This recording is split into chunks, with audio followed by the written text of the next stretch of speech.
Hey, what's going on YouTube? It's CJ. I want to welcome you guys back to episode 16 of my 120 gallon reef build. Now in this episode, we're going to dive into everything you want to know about these Ocean Revive T247 LEDs, my settings, the PAR, and my coral plans for this tank. During this brief time I've been in the hobby, I've found every tank I've had has taught me a different lesson. If I go back to my first reef tank, my 37 gallon cube, that tank was just getting in the hobby, learning about, saltwater and corals and all of that. And of course, as you can guess, it failed miserably. 4 months in, it looked great. 8 months in, everything was dead and melted, and I shut that tank down. The next tank was the JBJ, and the goal was, let's see if I can keep a tank alive for 2 years. Let's see if I can keep it, healthy and looking good. And for the most part, JBJ was successful. This 120 gallon reef, I'm trying to step my game up to the next level. Not just keeping things alive, but actually growing corals and actually having a tank that gets bigger and more beautiful over time, and is just not settling for, keeping stuff alive. So with that point being in mind, it's all about lighting and tuning it. Now with that being said, there's no way I could have accomplished this alone because I did not have a PAR meter. So I do want to give a huge shout out to my local Reef Club president, Ed Weiser, and his friend Bobby for coming by and actually helping me test my tank. I'm not going to leave out Rico's reef tank as well. 20-year guy in the hobby, and the best thing is he has the exact same lights I have on my tank. So when it comes to being able to tune them in the spectrum and actually having the SPS grow, no better advice to get than what he gave me for these lights. So appreciate all you guys for your help with this stage in the game.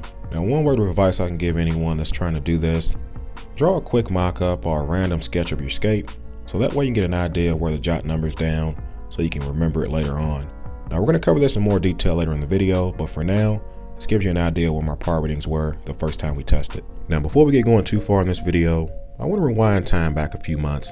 Well, at this point, almost a year since I've shut down the JBJ, and I think this is important just in case anyone's new to my channel or anyone is new to LEDs in general and you're curious about why I'm using them, specifically the Ocean Revive LEDs. I came across them as a cheaper option, compared to the Radions or Kessels or whatever the case may be, and I ended up getting the fixtures for around $175. And I had the same fixture on this JBJ the entire time. So keep that in mind, because that same fixture made its way over to the 120 gallon tank. So basically what I'm running is a 2-year-old LED fixture and a brand new LED fixture. That's important to recognize because there's one thing in the hobby people wonder about LEDs is their longevity. What happens over time? What happens with the PAR? What happens, do they burn out? The LEDs, are they worth it long term? We're going to answer that question later in this video with our PAR readings. But another reason I want to share this with you, if anyone is curious about the coloration or disco ball effect, or if these cheaper LEDs, Chinese, black box, reef breeder, whatever type of LEDs you want to call them, or if they're worth it, I can tell you without a doubt in my mind, I believe they are, and I believe this 120 gallon tank is going to further prove that. So let's take one quick look at the PAR I was getting on the JBJ 45. Keep in mind, this was a mixed reef tank and the lighting was only 13 inches off the surface. I say only because on the 120 gallon, they're way higher. But even with that being said, I was still getting around 400 PAR on the surface and close to 100 PAR on the sand bed, with the lights only being 35% blue and 20% white as far as the power I was using. So kind of keep that number in mind. So let's go ahead and move on to the 120. One quick word of advice for anyone that's new: mount your lights in a way to where you can still fully access your tank without having to touch the lights. Mine are hanging around 17 inches off the water surface on a floating canopy, and it gives me full access to anything in the tank. It really makes life easier. So I'm gonna make sure I share that with anyone that's new. Now when it comes to adjusting these lights, you can either use the remote provided or the push button on the front of the unit itself and change your intensity on channel 1 or channel 2. Now, even though it has built-in timers to turn off and on, it doesn't allow you to do the ramp up and ramp down feature. That's the only thing this light's missing, honestly. Now, one thing I do like, each fixture only needs one plug. So, plugs are a premium in the hobby, so it definitely is a great thing. Now, there are differences that I've noticed between the JBJ and this tank. The lights are way higher off the water. So to cover 17 inches of height plus 24 inches of depth, I had to turn up the intensity a lot to get the PAR I needed. So as of now, we're running 100% blues compared to 35 on the JBJ, and we're running 35% whites compared to 20 on the JBJ. Definitely a significant jump on the blues. Whites not so much, but either way, I was able to accomplish the mission. Now I know some of y'all are curious about the height, why they're 17 inches off the water surface. Answer simple, 2 reasons actually. The first one is being able to access my tank fully. The second is the spread, guys. Most of these LEDs you buy will only give you a 24-inch by 24-inch spread. Keep in mind, this tank is 4 foot long by 2 feet wide. So I wanted to make sure I can actually cover the full tank left to right and front to back. That's also the same reason I install my lights on drawer sliders, which further lets me adjust them, meaning I can line them up perfectly over the skate, and if needed, overlap them by lining them up closer together and letting the light hit the same piece of rock from both lights. All of that was very important for me to be able to get the spread and the power I needed throughout my whole tank. So for those of you all thinking, hey, I can only have my lights so high before you have a problem, that may be true with T5s or a different kind of lighting, but when it comes to LEDs, these things are very, very powerful and they can penetrate a lot farther than you think. So even at 17 inches high, I can still hit the bottom of my sand bed of a 24-inch deep tank and still have adequate power and still be able to put corals everywhere in my system. So just kind of keep that in mind. Don't be scared about the height, just turn your LEDs up. Now, if there was one complaint I had about these lights, it would have to be not being able to synchronize them, meaning you can't daisy chain them together. You cannot have one control the other, which ultimately means you will never be able to have them turn on and off at the same time. So if you're one of those people that are really particular about that, I would definitely not recommend these lights for you, because trust me, no matter what you do, as far as timing them up together or making the clocks match, the internal clocks on these lights run at different times or different speeds. Even if you had one light, it's going to change time over the year.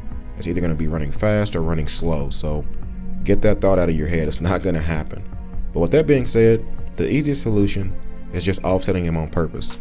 Meaning I have one light set running 3 minutes faster than the other.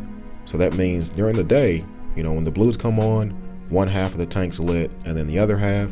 And then the whites come on, one's fully lit, the other's just blue. And what it gives you is a natural kind of sunrise, sunset effect.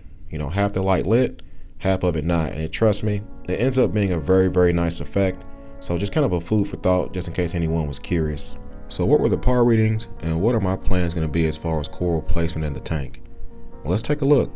Everything that's highlighted in green is going to be for my higher power SPS type corals, which also coincides with the amount of flow they're going to get. Everything on the upper part of the tank is going to get that stronger gyre flow pattern. So it all kind of lays out and makes sense that way.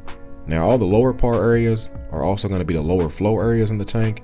And that's going to be for my LPS, softy, leather type corals. So in a nutshell, guys, this is going to be a complete mixed reef. Basically a bigger version of what the JBJ tank was. Now, with that being said, it doesn't mean it's going to be all mixed. I'm definitely going to have a large chunk of this tank SPS corals. I'm going to dive into some acros. I'm going to dive into a few other harder to keep corals that I've never had. The goal of this tank is growth, and the best corals that show growth are SPS. So that definitely is the plan, and hopefully that gives you guys an idea of the power and the layout on my tank. Now, as I've said multiple times before, this hobby is all about the journey for me. Just documenting every one of my tanks from the beginning to end. All the failures, all the triumphs, all the learning curves that I've continually put myself through, and overall, my growth in the hobby. I think it's important that everyone remembers that whenever you're watching my channel, whenever you're watching these videos and I'm making on my phone and trying to make it as entertaining as possible, at the end of the day, the main goal is just to document and to share the story with you all. So, any advice I give or anything I share is just on my tank. So if you're going to follow it, please do your own research. Use anything I'm saying as a topic for you to research, for you to learn about. So with that being said, I will encourage everyone to start treating your lights like your tank water. Everyone test your tank water for alkalinity, calcium, magnesium, nitrates, ammonia, phosphates, all of that. But none of us really take testing our lights serious enough. So with that being said, hopefully you guys are finally starting to understand what is taking me so long to put corals in my tank. I don't want to rush the process. Biologically, making sure my tank's ready, cycled, everything's ready to go. Chemically, making sure my calcium reactor is ready to go. Monitoring the tank, Apex is ready to go. And finally, the most important, my lighting, making sure it's tuned and I understand where to place my corals. All of those things are going to set me up to be very successful in this tank for the long term, not putting corals in right away and having them all die and bleach out and just, wasting money. I want to make sure the corals I put in here have the best chance for success. Now keep in mind, par is only part of the equation.